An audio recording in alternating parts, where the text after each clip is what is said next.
It's coming up to 11 o'clock on KOIN in Portland. CBS News is next, and then, of course, the Radio Mystery Theater. CBS News. President and Mrs. Ford are preparing to leave Washington for a 10-day trip to Europe. This is Doug Poling reporting on the CBS Radio Network. While in Helsinki, Finland, Mr. Ford will sign the treaty that came out of the 35-nation European Security Conference. Critics claim the agreement gives tacit recognition to Soviet domination of Eastern Europe. But the president insists America is giving away nothing and is getting Soviet pledges of more freedom for the nations of Eastern Europe. President Ford has another serious foreign policy matter on his hands right now. Turkey has ordered suspension of operations at U.S. bases in that country. The Turks are angry because the U.S. House of Representatives turned down the administration's request to resume arms shipments to the Ankara government. The president has now asked the House to reconsider its action. He said closing American bases in Turkey will work to the detriment of critically important U.S. security interests. House Republican leader John Rhodes was critical of his colleagues who voted to continue the embargo against Turkey. This is about the result that one can expect when 435 members of the House of Representatives try to become Secretary of State. No legislative body in the world was ever designed which could conduct foreign policy. I think it's a shame and a tragedy that two nations which have been as close as ours, our nation and Turkey have been, should have a parting of the ways over a really collateral matter. House Republican leader John Rhodes. More news in a moment. Are you an unpublished author? Do you have a book-length manuscript ready or almost ready for publication? Or do you know of anyone else who is an unpublished author? If so, Vantage Press invites you to write to a leading New York publisher for a free illustrated brochure titled To the Author in Search of a Publisher. It explains how you may have your manuscript printed and published in a matter of months. Just write to GPO Box 1414, New York, New York. Whether your subject is fiction, non-fiction, poetry, or even scientific, specialized, or controversial, this 52-page brochure shows you how to arrange for prompt publication. To get your copy, write to GPO Box 1414, New York, New York.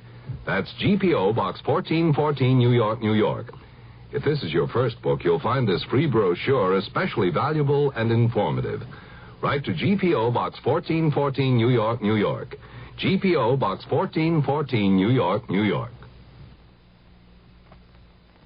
The Apollo astronauts have had to delay their return to Houston. They're confined to sickbay in Honolulu. David Dow has a report. Doctors who have been treating the three Apollo astronauts for lung irritation say it will likely be Monday or Tuesday before the three can leave the Tripler Army Medical Center and fly home to Houston. Doctors emphasize that astronauts Stafford, Slayton, and Brand are in stable condition, in good spirits, and feeling well. But they said 3 days, sometimes less, was usually a minimum amount of time to observe their condition to ensure it did not progress. We're very optimistic, said Dr. Peter Bartoloni, Chief of Medicine at Tripler Hospital, adding that there's no indication so far that the mild lung irritation will lead to a chronic condition. The doctors suspect but aren't sure that the three men inhaled byproducts of combustion and some nitrogen tetroxide during the descent of their spacecraft Thursday. And they want to make sure that doesn't lead to pulmonary edema, fluid in the lungs, which could take several days to develop. The physicians have ordered the astronauts to remain in bed much of the time while under observation, allowing calls to their families. David Dow, CBS News, Honolulu. 22-year-old Stephen Smith has been released unharmed after being held for 67 days by rebels in East Africa. Officials at Stanford University, where Smith is a student, announced he's been freed by rebels in Zaire. Smith and 3 other students were abducted May 19th at a camp in Tanzania. The others had already been freed. A Stanford professor involved in the negotiations for the release of the students said it was mutually agreed upon that the terms of the release remain secret. In Portugal, the armed forces rulers have announced creation of a 3-man panel to run that nation. The troika will be made up of the nation's security chief, its premier, and president. Inclusion of communist-oriented Prime Minister Vasco Gonçalves is seen as a serious setback for the moderate forces in Portugal. Now this message. I'm standing at a drug counter looking at hemorrhoid medication labels. This one contains only petroleum jelly, a lubricant that soothes. This one, Preparation H, has more and does more. Preparation H not only brings prompt temporary relief in many cases from occasional pain and itch, but very importantly, Preparation H actually helps shrink swelling of hemorrhoidal tissues caused by inflammation. Yes, Preparation H goes beyond soothing, has more, and does more. Ointment or suppositories. Use only as directed. Hearts wants to round up every roundworm in town and run them out before they run your dog down. Roundworms can strike your dog or cat. Get rid of them safely with the Hearts once-a-month wormer. Add it to your pet's dinner every 30 days, and then it'll round up those roundworms and keep them away for good. Get Hearts once-a-month wormer at your favorite store and help your dog to be roundworm-free evermore. The Hearts once-a-month wormer for dogs and cats. In Raleigh, North Carolina, jury selection has been completed in the murder trial of Joanne Little, a black woman accused of murdering a white jailer in her cell. The judge also refused a request by the defendant to act as her own co-counsel. Testimony in the case is to begin Monday.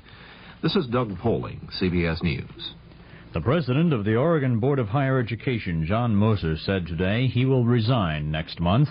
The Forest Service says the Lost Lake fire south of Hood River has been contained at about 110 acres.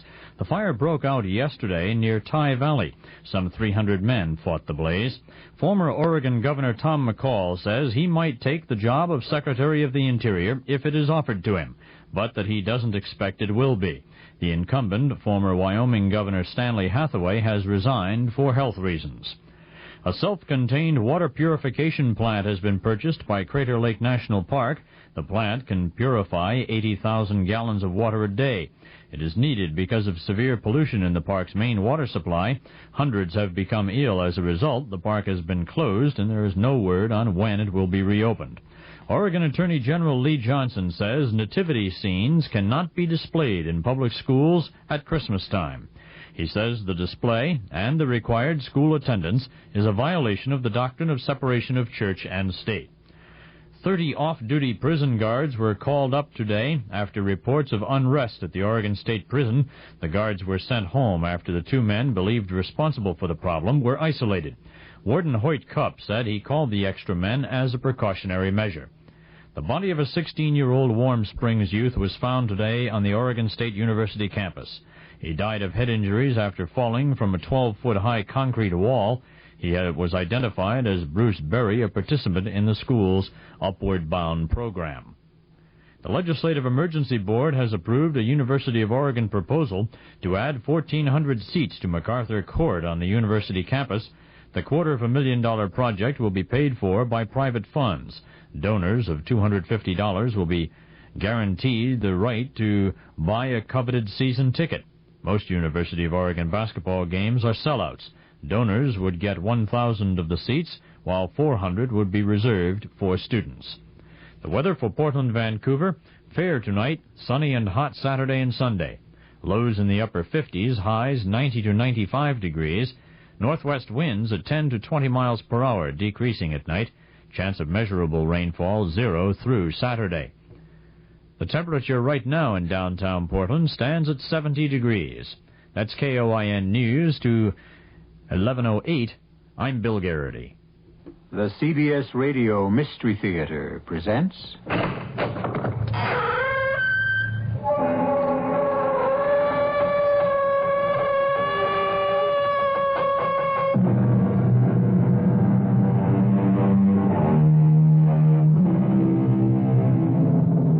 Come in.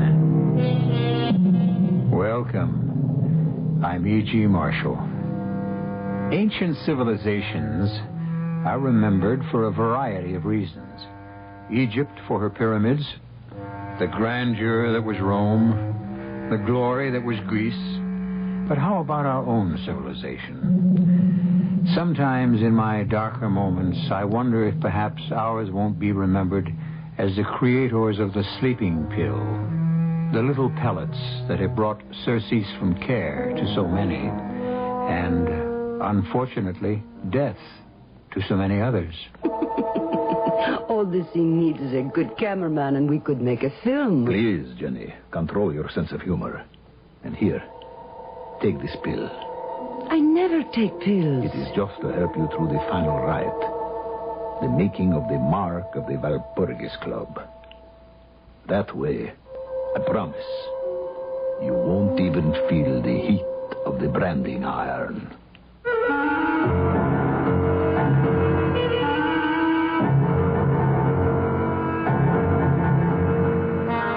Our mystery drama, Woman from Hell, was written especially for the Mystery Theater by Murray Burnett and stars Joan Lovejoy. It is sponsored in part by the Florida Orange Growers and Buick Motor Division. I'll be back shortly with Act One.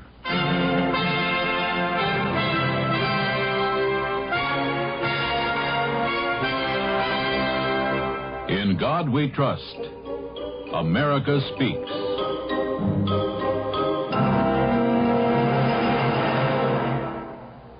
Thoughts from Helen Keller.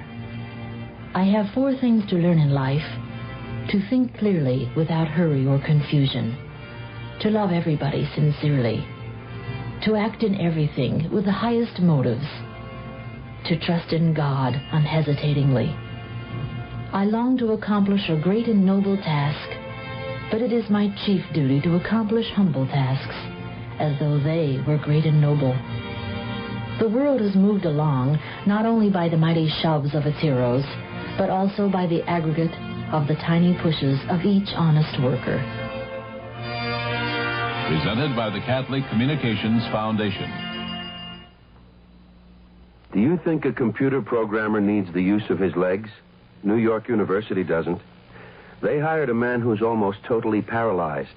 Yet they'll be the first to admit Tom Clancy's one of the best computer programmers they ever had. Of course, Tom Clancy's just one person, but there are millions of men and women in this country very much like him. People who have accepted their disabilities and come through rehabilitation with skills, determination, and a sense of responsibility. Yes, Tom Clancy's got a very good job. But what about all the others? The Director of Vocational Rehabilitation in your state has a file of highly qualified people in every field, ready, willing, and able to work. If you're not in a position to hire them, talk to someone who is. And next time there's in your company, ask him to write the Director of Vocational Rehabilitation. His office is in your state capital. A public service message brought to you on behalf of the Department of Health, Education, and Welfare and the Advertising Council.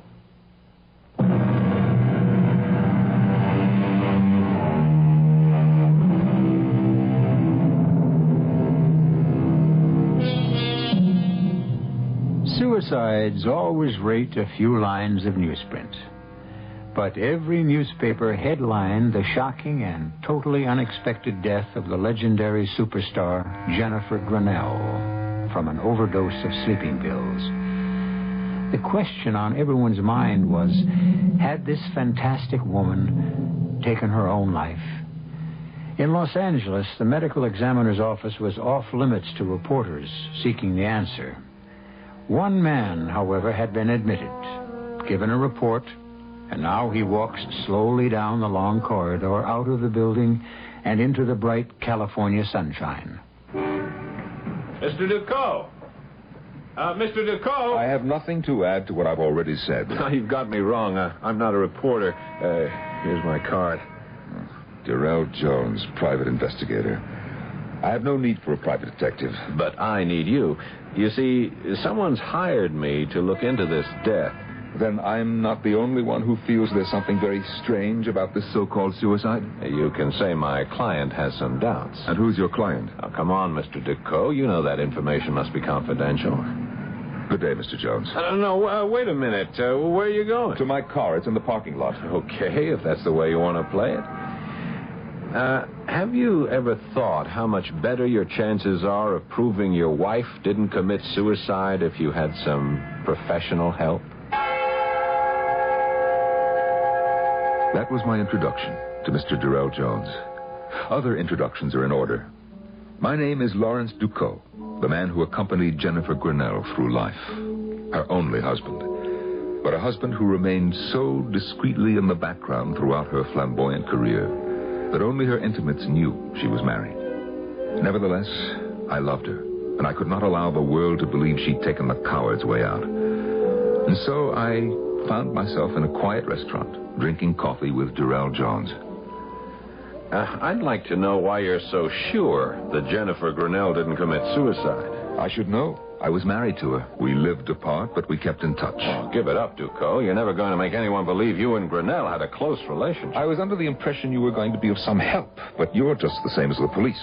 I don't know why you bothered to ask me to talk. Because I'm getting paid to do a job, and you've made a lot of waves by going around insisting she never would have killed herself. I'm no expert, but don't most suicides leave a note? Not all of them, but more do than don't. There was no note. A point. But not conclusive. Do you believe in extrasensory perception? Now, there's something that would look great in my report.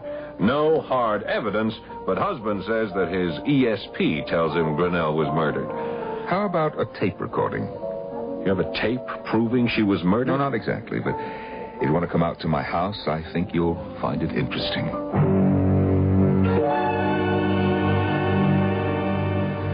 Okay, where's the tape? Let me explain. I can't afford servants, so I had this telephone answering tape installed.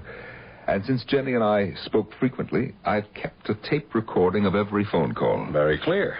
10 days ago, I called her. Here's the call. Here are her words.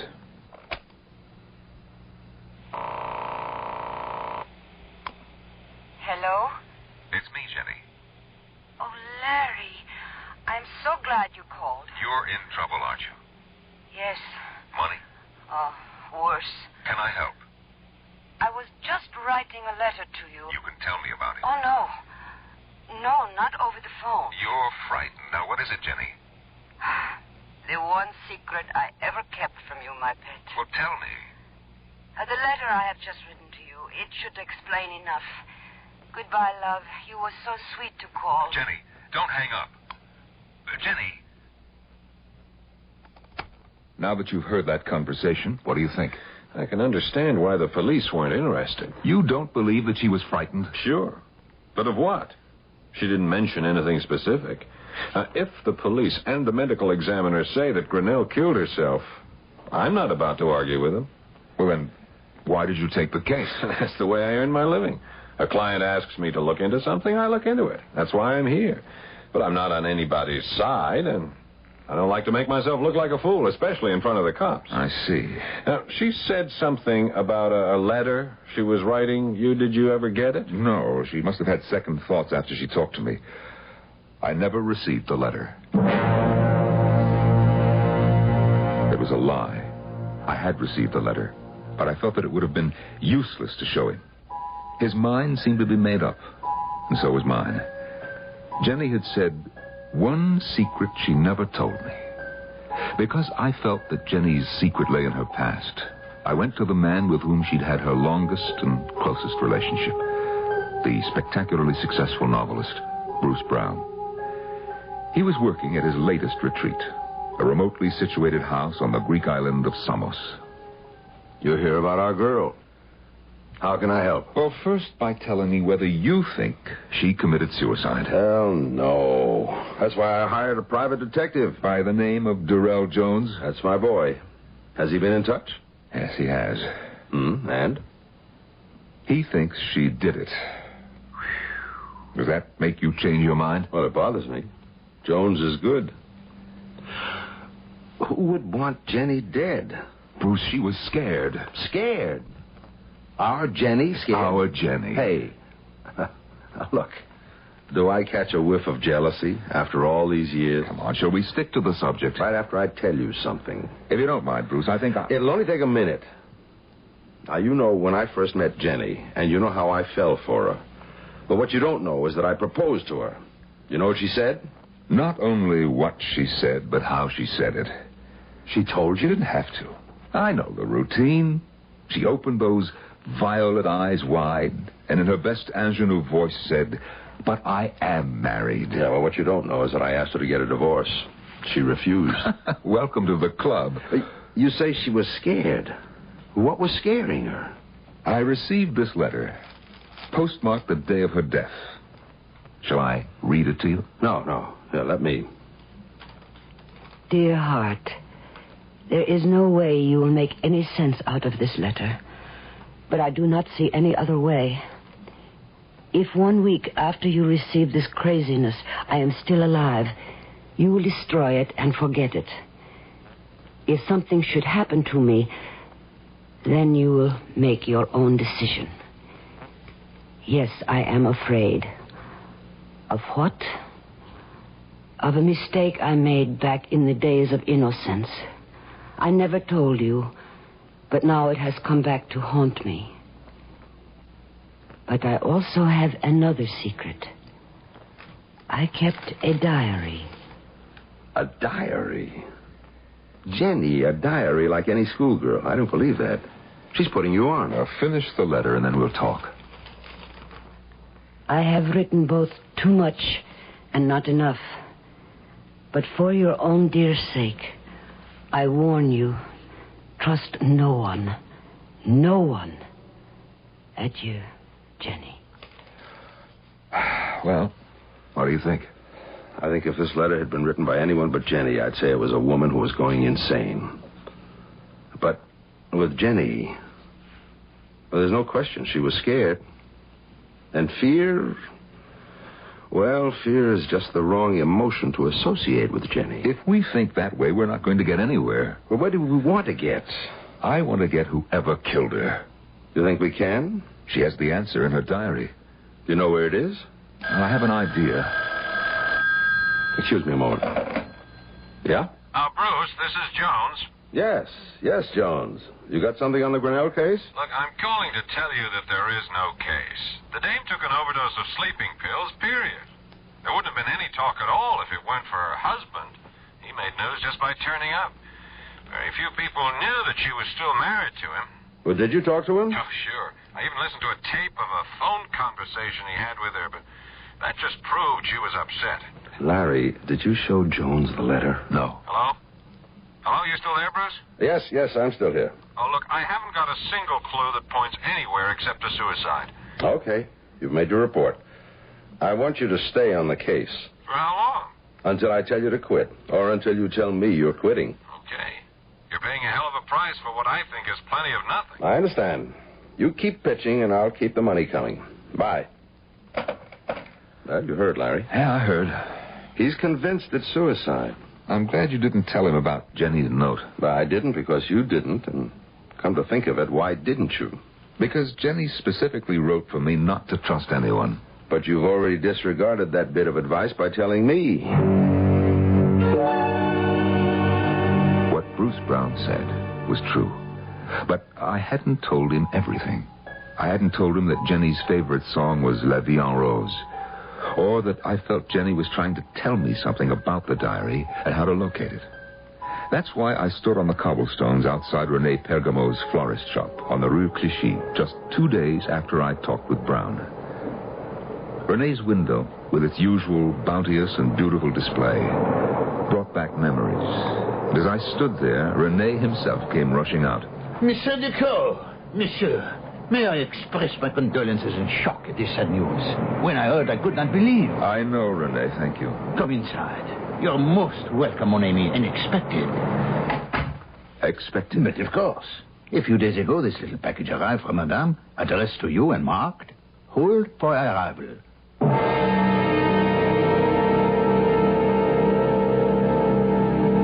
There are people who have actually died from fright. Medical testimony bears that out. The question in our tale seems to be, can fear actually drive a person to take his own life? A logical answer would be, some people. But would a woman like Jennifer Grinnell be driven to this act of desperation? We'll be back with the answer right after these messages. Come on, America, refresh the natural way. Have a glass of summer juice any time of day. Hi, Anita Bryant here for Summer Juice. 100% pure orange juice from Florida. 100% pure, yet costing the same or less than many carbonated and synthetic beverages. Now that's pure value. Orange juice, America, summer juice. From the Florida Orange Growers. Billions of dollars are spent each year to keep people on welfare. A lot of them want jobs, but don't have the skills to get them. I want my child to have a future. If you've got jobs to give, you can give disadvantaged kids the training they need to get off the welfare roll and onto a payroll. The way to get this country working is to get people working. So if you have a job to give, call the National Alliance of Businessmen. Help America work. A public service message of the Advertising Council.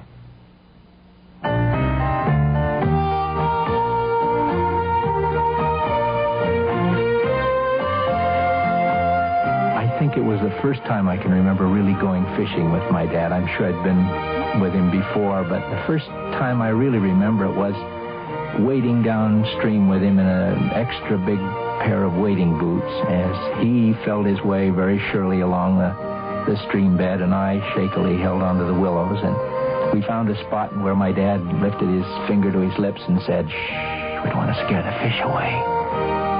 And then I remember that fish.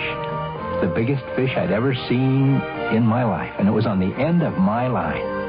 And my dad, boy, was he proud. I'll never forget that as long as I live. Give your children everything. Give them your time. A thought from the Church of Jesus Christ of Latter-day Saints, the Mormons.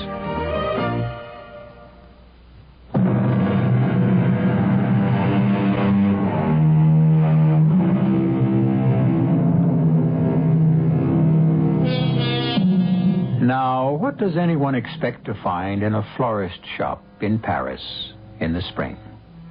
Fresh cut flowers, certainly. The lovely scent of burgeoning spring plants and, of course, the undertones of romance which accompany the annual springtime awakening of the City of Light. But for Lawrence Ducot, the florist shop of René Pergamo might hold the answer to a riddle, the proof that his glamorous wife did not take her own life.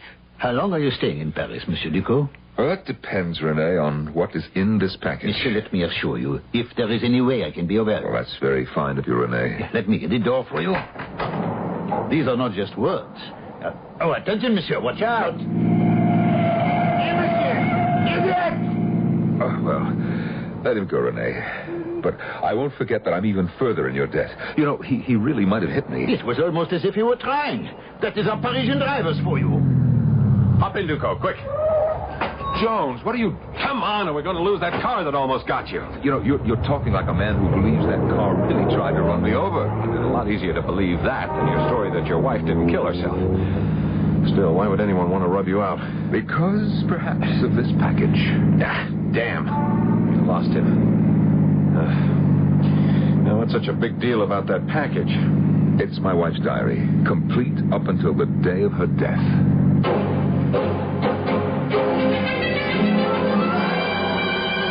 Do you intend to follow me wherever I go from now on? I think you need protection, Ducot. Well, maybe, but I can't afford your fee. Don't let the fee worry you. I'm already being paid.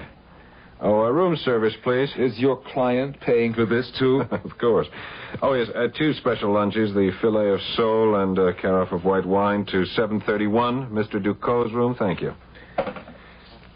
If you've really got your hands on her diary, it might change a lot of things, but somehow I never thought of Grinnell as the type who'd keep a diary. Yeah, well, for once we're in agreement, but...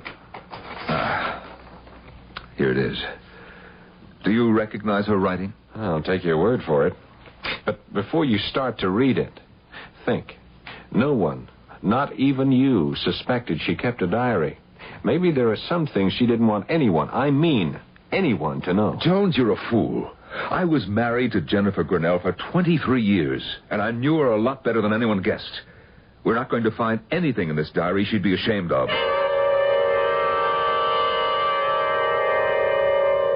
The years fell away, and memories came flooding back as I read the entries and found myself again under the spell she'd always cast for me. I could see her sitting in the small, cramped flat we'd had in Paris right after our marriage. I could smell her perfume and hear her as she wrote in the diary I never suspected she kept. And such foolishness today. Mutsi, my agent who adores me, has made an appointment for me with Anton Krasuski for the lead in Woman from Hell. I told Larry thinking we would laugh. But he thinks I should go. I told him I would. But I refused to make a fool of myself. Jenny, are you home? Larry! I will give you only one guess what we have for dinner. Did you go to But see... a small clue. It is heaven. Well, what about Krasuski? Did you like him? What did he say? Oh, he said I was a fat cow who would be fine as a milkmaid, but to play the lead in a picture as big as Woman from Hell... Oh, you're lying. Of course. I did not go. It would have only been a great waste of time. Yes?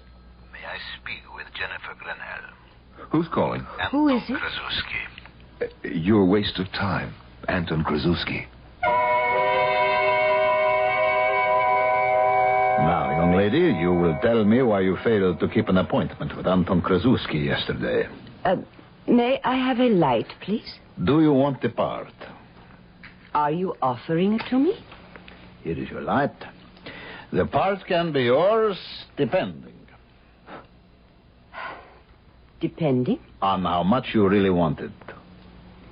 Why do you choose me, an unknown actress dreaming of a career, for the lead in the most important film of the year? Because I have seen your nightclub act. Because your insolence and your beauty are perfect for the part.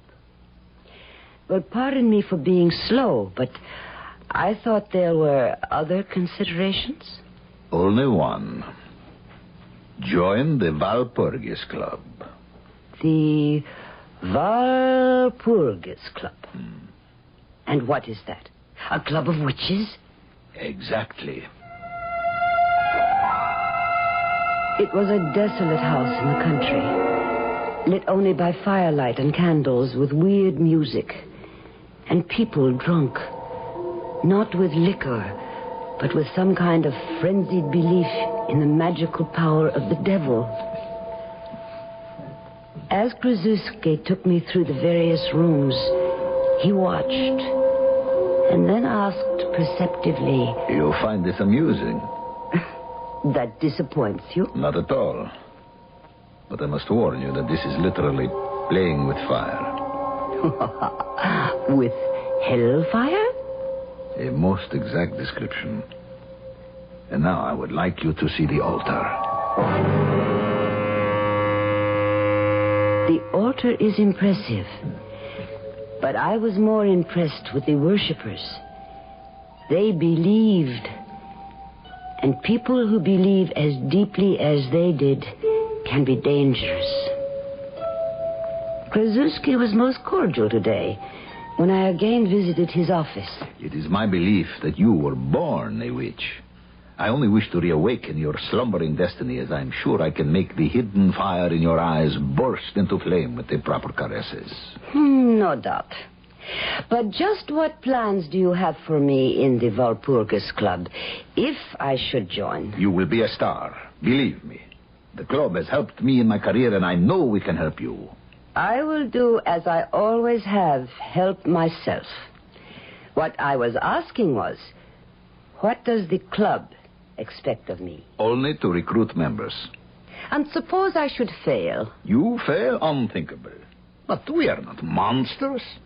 As long as you sign the membership papers and are bound by our rules, you will find us most agreeable. Oh, you know enough about me to know that I like to make my own rules. Not in this game, Sherry.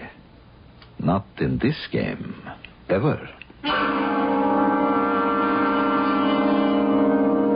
How can I tell Larry the truth? He smugly keeps reminding me that he was right about me getting the part in Woman from Hell.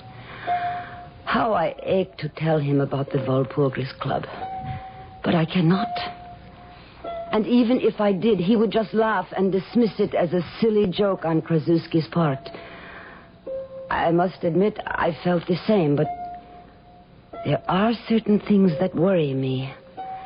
As, for example, today, when we were rehearsing privately the scene where I show Carreau the tortures he will suffer in hell if he allows me to seduce him. No, it is all wrong.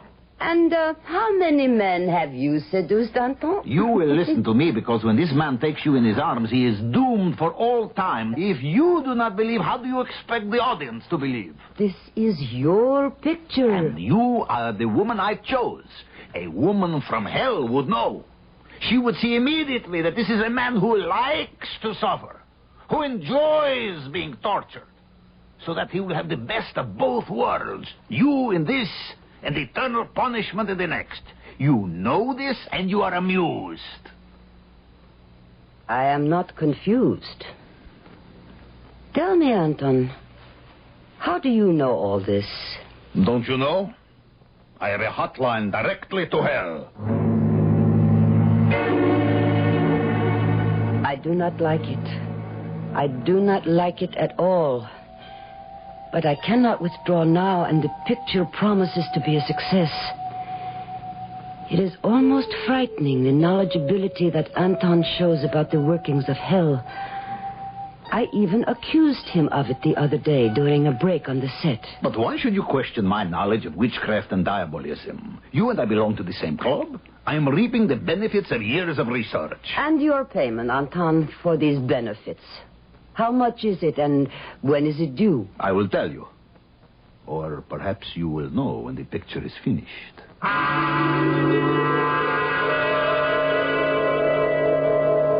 I loathe fidgety men, and Anton has become extraordinarily fidgety.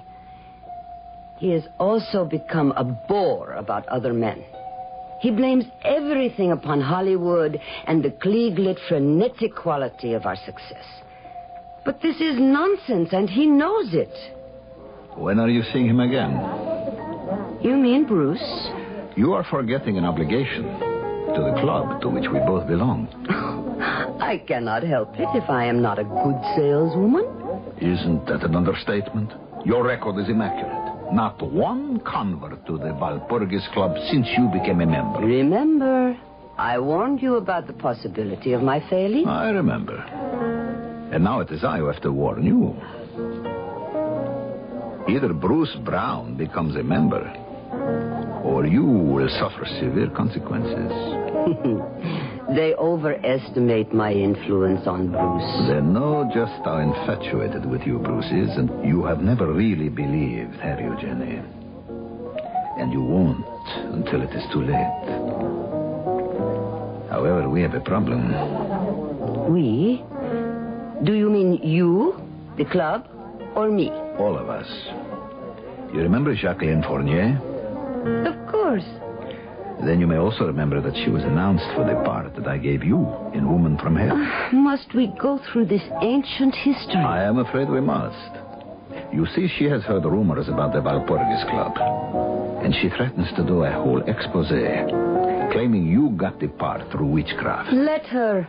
The club does not think that would be wise. Then let the club stop her. That is just what they intend to do. Fournier can be appeased. With your influence, you could get her a part in a picture and she would be happy. I do not pay blackmail. I told them what your answer would be. But, Jenny, for your own sake, get Bruce Brown to join the coven.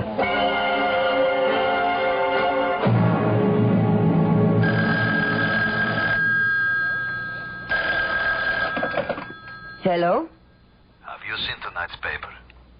No. I thought you should know that Jacqueline Fournier met with a tragic accident.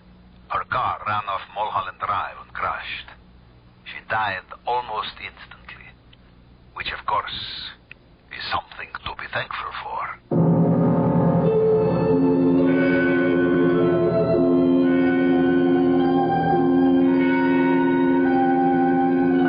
Accidents can happen anytime, anywhere.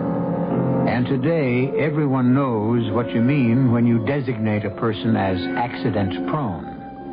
On the other hand, would we be so willing to say someone was accident-prone if we knew that a coven of modern witches wanted that person dead? That knowledge bothered even the strong-minded Jennifer Grinnell. I'll be back shortly with Act 3. The following fable is presented to make you want to buy a Buick. As a girl, I had certain aspirations for myself that were not quite the same as the aspirations that others had for me. Daddy, when I grow up, I want to be president. That's nice, honey. Of what? The United States. Don't be ridiculous, dear. The best you can hope for is First Lady. Even when I got older, things weren't much better. Dad, I want to go to law school and have my own practice. But, dear, wouldn't you rather go to charm school and have a big wedding? But today, a woman can do anything a man can. Take the car I just bought, a Buick Century. Not cute, but sporty and good-looking. The kind of car only men are supposed to know about. When I told my father the Century was the only American-made mid-size car with a V6 engine, he was surprised. When I told him about the great deal I got on the Century, he was impressed and said I would make somebody a good wife. Then when I told him I was running for Congress, he bit off the arm of his chair. Buick, dedicated to the free spirit in just about everyone. Radio. It's been doing nice things for you for years. It wakes you up. It keeps you company in your car. It fills your life with music. It fills your mind with ideas. It informs, entertains. And radio does something else. It sells. Quickly, easily, creatively, efficiently. Consider that last word, efficiently. As a businessman, you know how all costs, including advertising, have been skyrocketing. You know what adflation means. A major advertising agency has just reported that line rates for the largest metropolitan dailies in the top 50 markets rose 12% over the past year. But what about radio? The same study revealed the cost for buying radio in the top 50 markets increased only 3%. What else can you buy today that only costs 3% more than it did a year ago? Get radio selling for you. Call this station. We'll suggest ways radio can help you fight adflation. Furnished by Radio Advertising Bureau.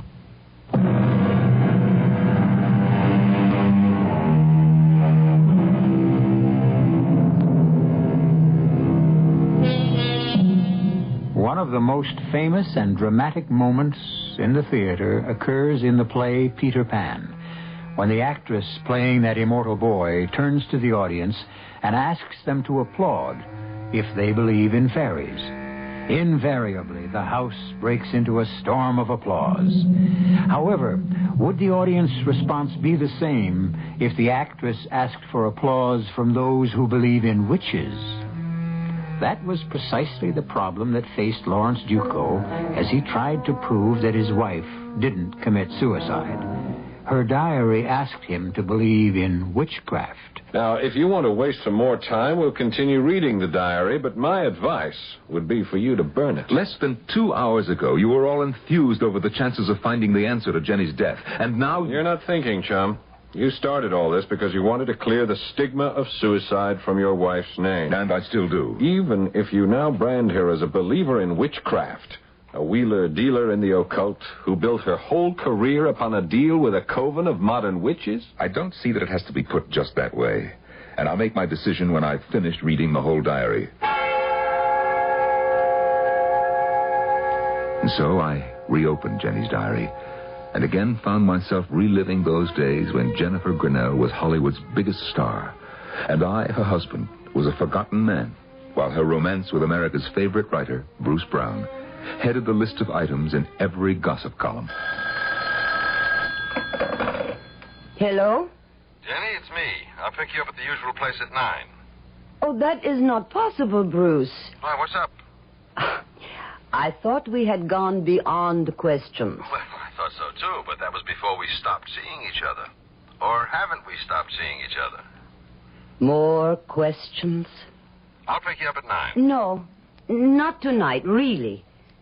Tomorrow? I suppose I owe you that much, love. You don't owe me a thing, and I'll explain when I see you tomorrow. Tomorrow will be the last time I see Bruce. It is something I have refused to face for too long now. But I am afraid I believe that the Walpurgis Club is an evil and vicious thing. If they are not witches with supernatural powers, then they are criminals. Because I cannot believe that Fournier's car crash was an accident. And I will not even talk to Bruce about joining. Poor Anton. I must lie to him. Or maybe not. Maybe the truth would free him.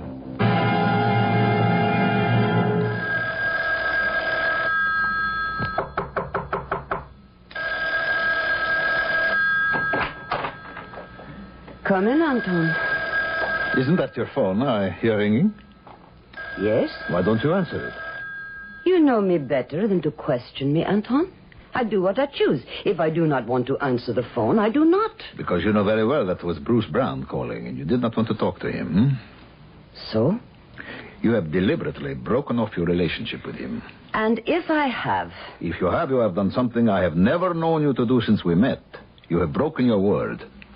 So I have. And it is about time you should find the courage to break yours also. Don't talk to me of courage. You could continue to see Bruce Brown and never bring up the question that he's joining the club.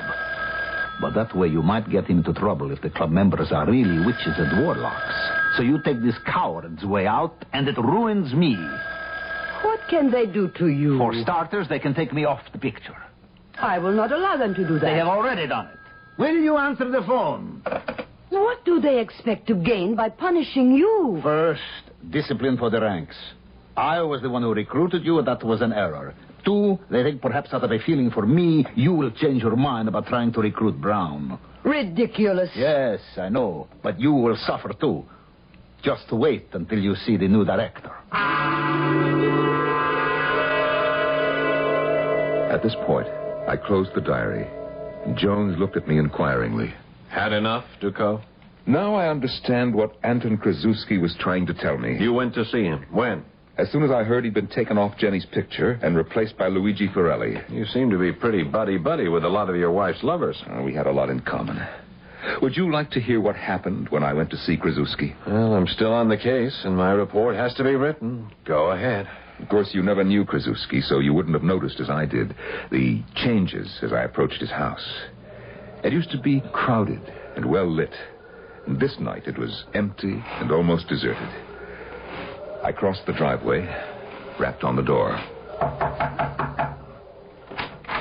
Larry, come in. It is very nice of you to come and see me. What happened? Why did they take you off the picture? They said they wanted a director who would be less dazzled by Jenny. Well, that's nonsense. Jenny's the star. You did 2 great pictures with her. Nevertheless, they seemed to be logical when they chose Forelli.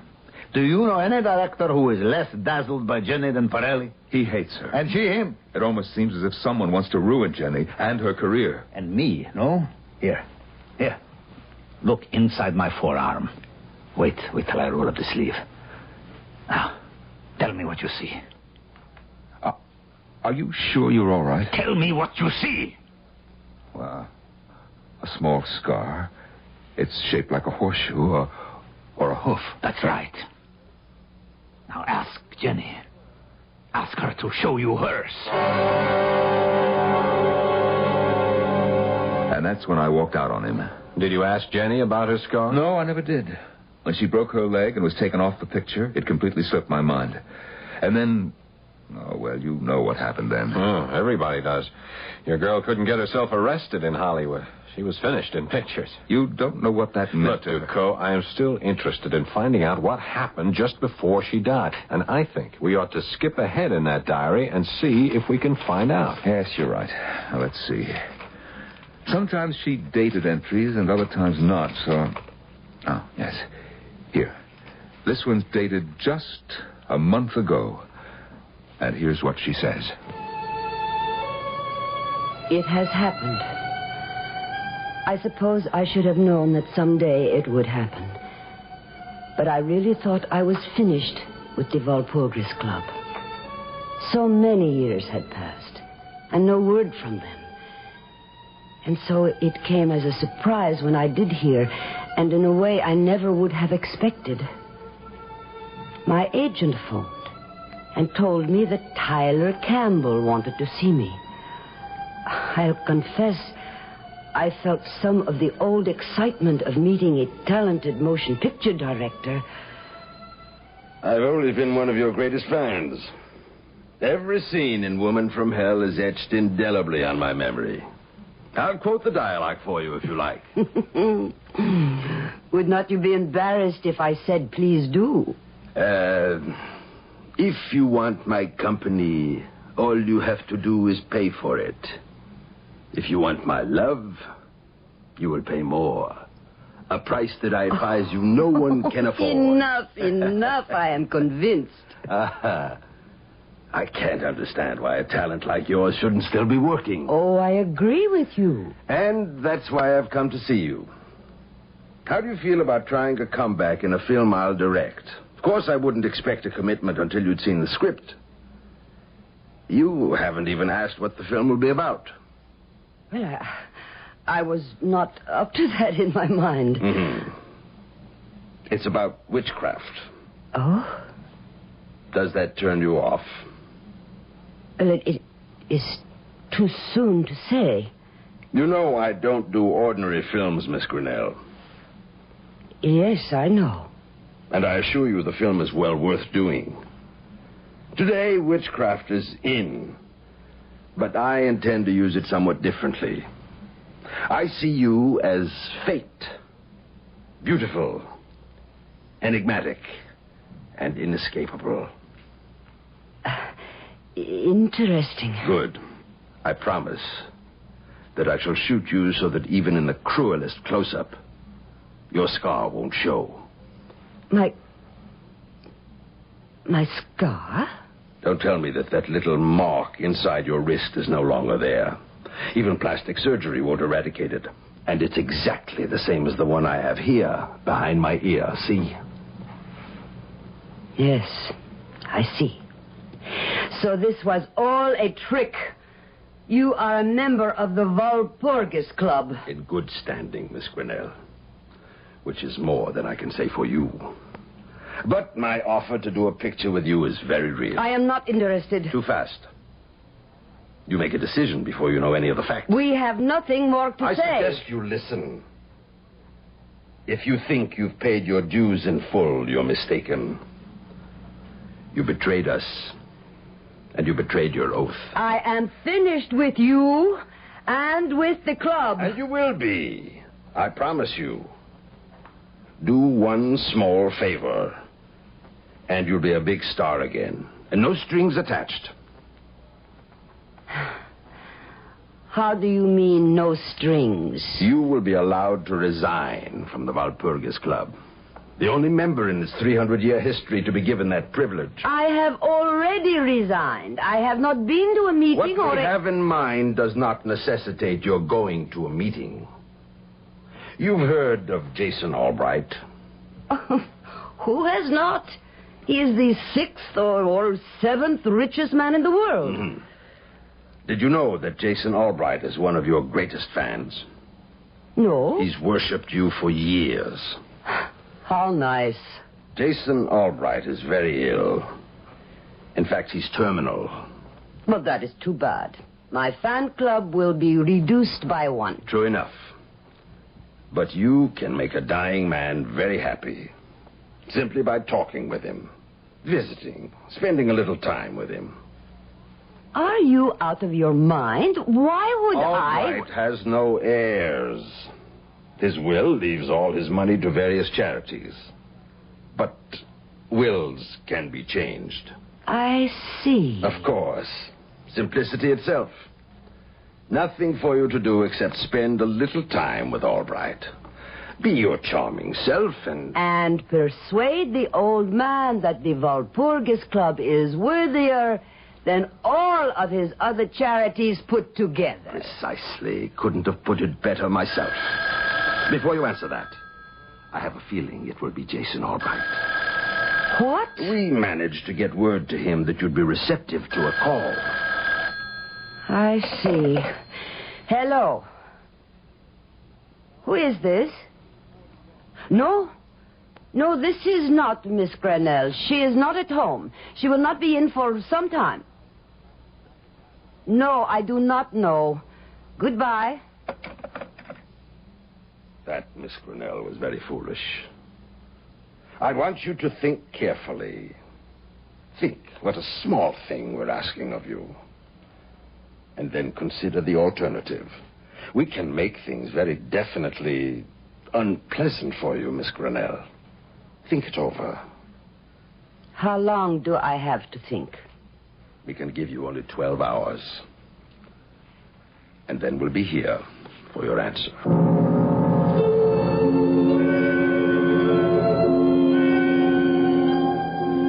What alternative do I have? I cannot go to the police, and I will not have anything to do with the club or its scheme. So, I turn to my diary and write. And I get an inspiration. I cannot go to the police, but I can hire a private detective to protect me without telling him why I am hiring him. And I remember I have heard of a good one. I will call him this minute. There, I feel better. I have called, and he is on his way. I hope he is intelligent. And that may be too much to ask. But his name is... Don't bother, Ducot. I know my name. You were the detective Jenny called. I'll take that diary now.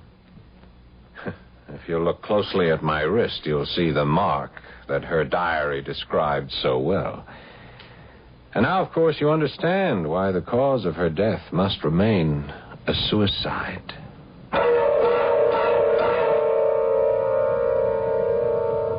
Now, I know there are some scholars in the audience who will say that Walpurgisnacht, the witch's Sabbath night, named after St. Walpurgis, is a fake. And the Walpurgis Club, therefore, must also be phony, for the simple reason that St. Walpurgis was an English woman who never committed an evil deed in her life. I'll be back shortly with some more thoughts on witches and witchcraft.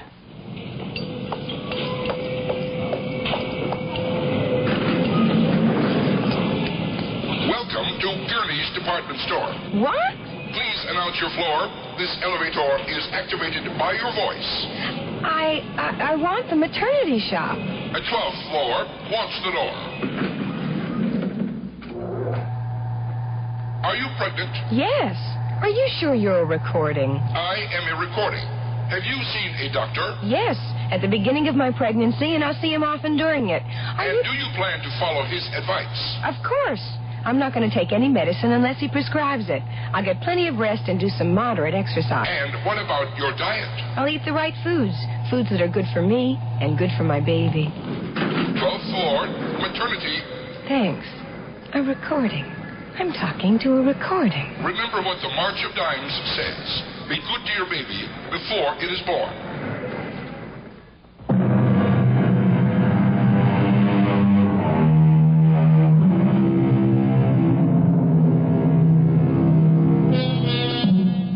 Witches and warlocks have been part of man's history and development since the beginning of time.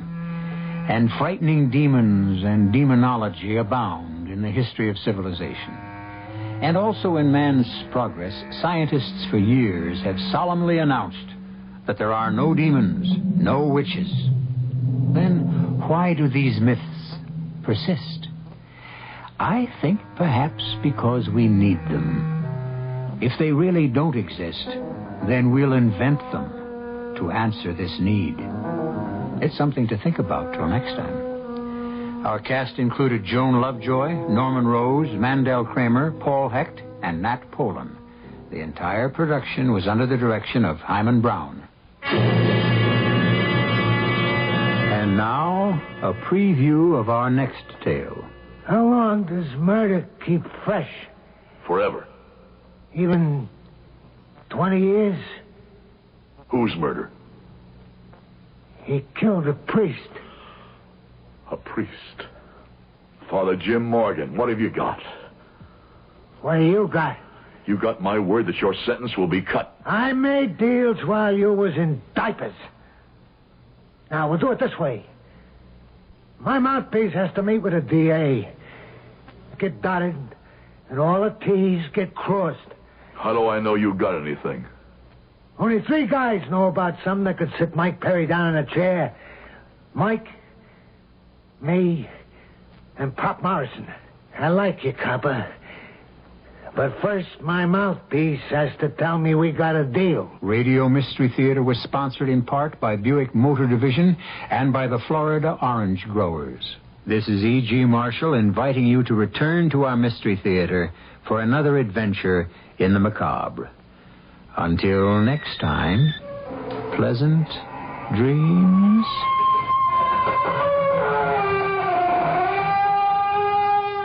From KOIN in Portland, my name's Bill Garrity.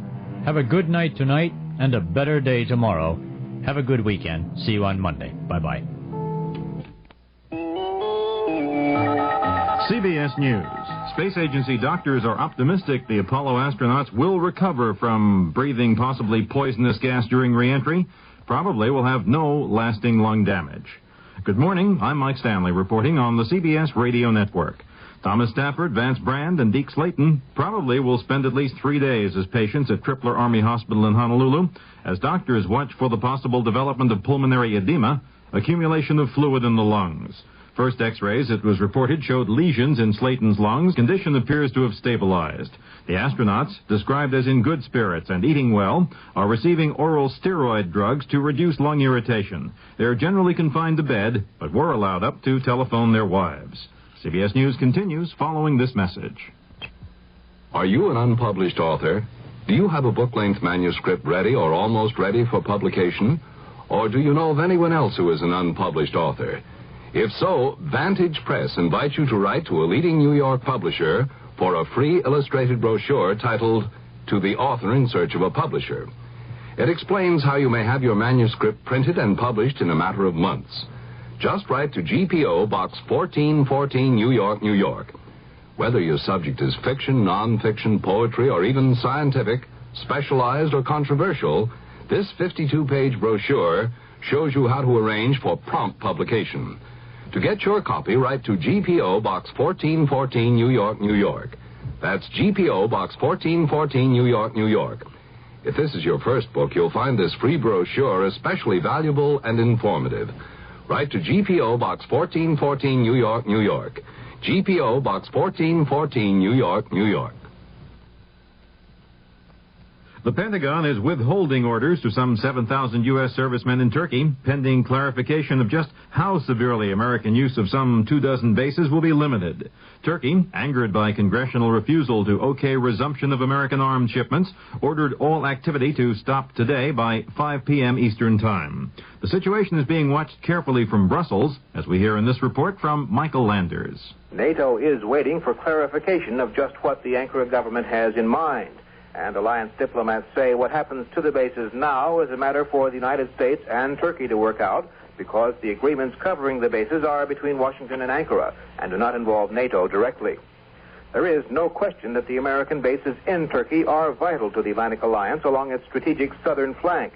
They guard a common border between Turkey and the Soviet Union, and they provide NATO with extremely valuable intelligence about Russian military maneuvers several hundred miles inside the Soviet Union and in the Black Sea. And the loss of those bases, if they should be lost, would be a very serious blow to the alliance. Michael Landers for CBS News, Brussels. President Ford asked Congress to reconsider lifting the arms embargo to Turkey, saying at the same time he deeply regretted Turkey's decision to suspend American activities at the joint U.S.-Turkish military bases. The president, delivering his 35th veto, rejected the $7.9 billion Education Appropriation Act of 1976. Noting it increased his budget proposal by $1.5 billion, Mr. Ford said neither the federal budget nor the economy could afford it. The president has a request for Capitol Hill, as outlined by CBS News correspondent Connie Chung. President Ford reluctantly asked Congress for an additional $3 billion to continue funding the food stamp program for the remainder of this fiscal year. In a message to Congress, the president said he is forced to ask for the money over the $3.8 billion he requested in his budget because the existing law, quote, invited almost unlimited expansion of the program. The cost of the food stamp program, he said, has doubled in the past 6 months. He reminded members of Congress that they had rejected his proposal submitted earlier this year, which would have required all participants in the program to pay a proportionate share of their total income for food stamps. He noted that his proposal would have saved $1 billion in fiscal year 1976. The president said now he must request the additional $3 billion, but he also asked the legislators to change the Food Stamp Act by focusing more assistance to those in need and by tightening eligibility and participation requirements. Connie Chung, CBS News, Washington. More news in a moment. If you ever use a hemorrhoid preparation, you should know this. Vaseline Brands has news. It's Hemorrhoid Ointment. Hemorrhoid works fast, helps protect with a proven medical ingredient for soothing occlusion. And Hemorrhoid gives you only this key ingredient, so it gives you more than the leading preparation. Now, at your first sign of pain, burning, and itching, turn to soothing Hemorrhoid. Hemorrhoid from Vaseline Brands. Use only as directed. It doesn't seem like it, but it's been 25 years since Yul Brynner debuted as the King of Siam in The King and I on Broadway. Well, the King is back, shaved head and all, in a musical tale of Homer's classic Odyssey. This is Jerry Dunphy, your host for Entertainment West, heard every Saturday over most of these CBS Radio Network stations. Tomorrow I'll be talking with Brynner about the origins of his famous shaved head, his lack of vanity, and his strange definition of work. That's Entertainment West tomorrow on the CBS Radio Network. President Ford leaves today for a 10-day visit to 5 East and West European nations. The high point of the trip, a stop in Helsinki, where he'll join with leaders of 34 other nations in signing a statement of principles involving a code of conduct for the governments of Europe and North America. Mike Stanley, CBS News. 19-year-old Erman Rogers, Jr., a Navy sailor from Alabama, was placed on 5 years probation with 6 months in jail today for robbing Portland taxi driver Ronald Vrayler on April 26th. 19-year-old Jesse Holloway, a sailor from North Dakota, earlier pleaded guilty of first-degree robbery in the case and was placed on 5 years probation and given a 1-year jail sentence. The Socialist Workers' Party has appealed to Portland Mayor Neil Goldschmidt to order Police Chief Bruce Baker to make public any intelligence files on the party and its political candidates police have accumulated. John Studer, party chairman, says he's convinced the police bureau has files on the party, the Young Socialist Alliance, and several socialist candidates. Baker, in reply to a June 17th written request to inspect such files, says it would be, in his words, improper even to say whether the Bureau has any intelligence files on the party. A Portland woman who alleges she was denied a job as a grocery checker because she is a woman has filed a class action discrimination suit in U.S. federal court in Portland against Fred Meyer Incorporated. Phyllis Cohen charges Fred Meyer also denies equal promotional opportunity to women in its food departments and other departments. A prisoners' strike at the British Columbia Penitentiary may continue until Monday night. A prison union committee spokesman says the strike was originally to last 2 days, but the spokesman says nothing positive has taken place, so it will continue. Prison officials say the strike, which began Wednesday morning, has been without violence. The differences between the Spokane School District and its 1,500 teachers will be examined by an impasse committee next week. The state superintendent of schools has appointed the committee to work with the negotiators in the state's second-largest school district. A Northwest climbing team is on its way home after failing to scale the world's second-highest peak in Pakistan. The team, headed by Jim Whitaker of Seattle, had attempted to climb the 28,700-foot mountain known as K2, but 20 days of severe storms stopped the climbers from reaching the top. At last report, the team is waiting at Skardu, about 200 miles north of Rawalpindi, for transportation home. Another cover-up is going on, and this time it's the tavern and bar owners who aren't happy about it. A Washington Liquor Control Board ban on topless table dancing has gone into effect. Although one court has already upheld the regulation, the tavern owners are preparing to appeal the ruling. The weather for Portland, Vancouver, and vicinity, sunny and hot today and Sunday. Highs both days 90 to 95. The lows at night will be 55 to 60. Winds northwest 10 to 20 miles per hour today. The chance of measurable rain is near zero today and tonight. I'm Pat Callahan. That's the news. Now more bright and beautiful music on KOIN and KOIN FM Stereo in Portland.